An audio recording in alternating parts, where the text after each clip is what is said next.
कक्षा 10 में पुनः सभी भैया बहनों का स्वागत है। सामाजिक विज्ञान भैया बहन में इतिहास की चर्चा कर रहा था उस दिन। प्रथम विश्व युद्ध, तो प्रथम विश्व युद्ध किन किन परिस्थितियों के कारण ये हालात बने, परिस्थितियों ने कैसे करवट बदला और हम पूरा विश्व हम देखते हैं कि कहाँ से कहाँ हम पहुँच गए। तो ऐसी क्या परिस्थितियां बनी जिसके कारण प्रथम विश्व युद्ध का वातावरण पूरे देश में नहीं बल्कि पूरे विश्व में बनने लगा। तो सबसे पहले इस समय हम बात करते हैं अति राष्ट्रवादी भावनाएं। भैया बहनों, हम सबको भी राष्ट्रवादी होना चाहिए, हर नागरिक को अपने देश से प्रेम करना चाहिए, परंतु यहाँ पर हम बात कर रहे हैं अति राष्ट्रवादी भावनाएं। तो ये अति राष्ट्रवादी क्या है? तो अति राष्ट्रवादी का मतलब ये होता है कि वो राष्ट्र से प्रेम तो करता है मगर वह अपने देश को ही सर्वशक्तिमान बनाने के लिए, सबल बनाने के लिए, सशक्त बनाने के लिए वह किसी भी देश को उससे युद्ध करना पड़े, उससे किसी भी प्रकार से अगर उसे हानि भी होता है, नुकसान भी होता है तो उसकी परवाह नहीं करता है, बस मेरा ही देश सर्वशक्तिमान। तो ये विचारधारा के लिए वह सही और गलत दोनों तरीके से अपने देश को ताकतवर बनाने का, शक्तिशाली बनाने का प्रयास करता है और इसके लिए वो जिस हद तक जाना पड़े वो चला जाता है। उसे ही अति राष्ट्रवादी भावनाएं कहा गया है। तो हमें राष्ट्रवादी होना अच्छी बात है मगर अति राष्ट्रवादी नहीं होना चाहिए और हर देश अपनी देश को श्रेष्ठ बनाने के लिए ही लगातार एक ऐसा वातावरण बना रहा था जिसके कारण युद्ध जैसे हालात बनना प्रारंभ हो गया। दूसरी बात, सैन्यवाद। सैन्यवाद क्या होता है? आज हम देखते हैं कि हमारे देश में लोकतंत्र है। लोकतंत्र का मतलब क्या? जनता का, जनता के लिए, जनता के द्वारा किया जाने वाला शासन, वो लोकतंत्र कहलाता है। मगर यहाँ पर हम बात करें सैन्यवाद, तो उस समय अति राष्ट्रवादी भावनाओं के कारण लगभग सभी देशों को ये लगने लगा था कि देर सवेर युद्ध होना निश्चित है और इसके कारण सभी देशों ने अपने देशों में सैन्य शक्ति को बढ़ाना प्रारंभ कर दिया, ज्यादा से ज्यादा सैनिकों में भर्ती करना प्रारंभ कर दिया। सैन्य शक्ति को बढ़ाने के लिए वहां सैनिकों को कैसे ट्रेनिंग दी जाए, उसके लिए शिक्षा क्या हो, इस पर जोर दिया जाने लगा। साथ ही साथ अगर सैनिकों की भर्ती पर जोर दिया जा रहा है तो सैनिक देर सवेर क्या करेंगे? लड़ाई करेंगे और उस युद्ध के लिए उनको काहे की जरूरत पड़ेगी? शस्त्रों की जरूरत पड़ेगी। तो उसके लिए आधुनिक अस्त्र शस्त्रों की भरमार पर जोर दिया गया। अर्थात उस समय अणु बम, परमाणु बम, मशीन गन, AK-47 जैसे राइफल, तोप, गोला बारूद, ऐसे भयानक अस्त्र शस्त्रों के निर्माण की होड़ सी लग गई।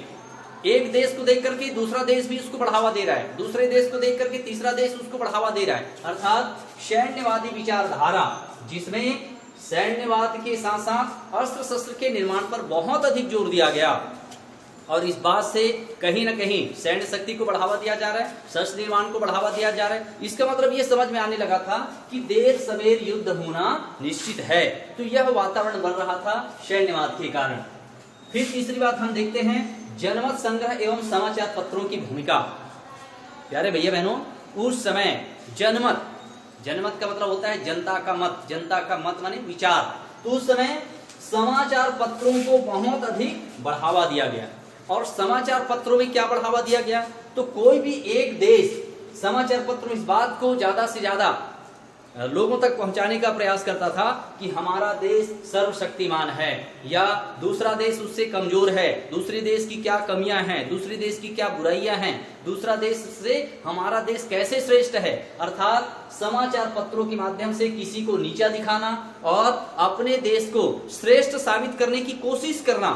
इसके कारण समाचार पत्रों की भूमिका भी युद्ध को बढ़ावा देने में एक महत्वपूर्ण यह भी अंश हम देखते हैं कि समाचार पत्रों में कोई भी देश अपने देश को श्रेष्ठ साबित करने के लिए कुछ भी छपवा देता था, दूसरे देश की कमियां दिखाने के लिए उसमें कुछ भी पेपरों में दिया करते थे। साथ ही साथ वह समाचार पत्रों में जिस देश से उनका संबंध अच्छा नहीं है उस पर भड़काऊ बयानबाजी देना, उन पर उल्टे सीधे कमेंट्स करना, उस पर प्रतिक्रिया व्यक्त करना, जिससे सामने वाला देश अपने आप आक्रोशित होता था। और इस तरीके से हम देखते हैं कि समाचार पत्रों के माध्यम से हर देश अपने अपने देशों की लोगों की भावनाओं को ऐसा उद्वेलित करने लगा कि जैसे हमारा देश श्रेष्ठ है या हमारे देश के नेता या हमारे देश के शासक, हमारे देश के प्रशासक, यही लोग श्रेष्ठ हैं। और समाचार पत्रों के माध्यम से इस प्रकार से जनमत संग्रह करने का प्रयास किया गया और समाचार पत्रों की भी जनमत संग्रह में बहुत बड़ी भूमिका रही है जो युद्ध के वातावरण को और भी ज्यादा बढ़ावा देते रहा है।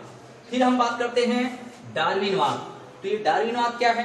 डार्विनवाद ने एक सिद्धांत जारी किया कि जो भी देश शक्तिशाली है वही देश तरक्की कर सकता है, उसी देश का उन्नति हो सकता है, उसी देश का विकास हो सकता है, और जो देश कमजोर होगा उसका कभी विकास नहीं हो सकता, और जो कमजोर राष्ट्र है वह दुर्बल होगा, धीरे धीरे वह देश समाप्त हो जाएगा। और इस डार्विनवाद की विचारधारा ने भी उस समय जन्म लिया, जिसके कारण सभी देश अपने अपने देशों में औद्योगिक क्रांति को, साम्राज्यवाद को, उपनिवेशवाद को बढ़ावा देना प्रारंभ कर दिया, और इससे भी युद्ध का वातावरण बनता चला गया।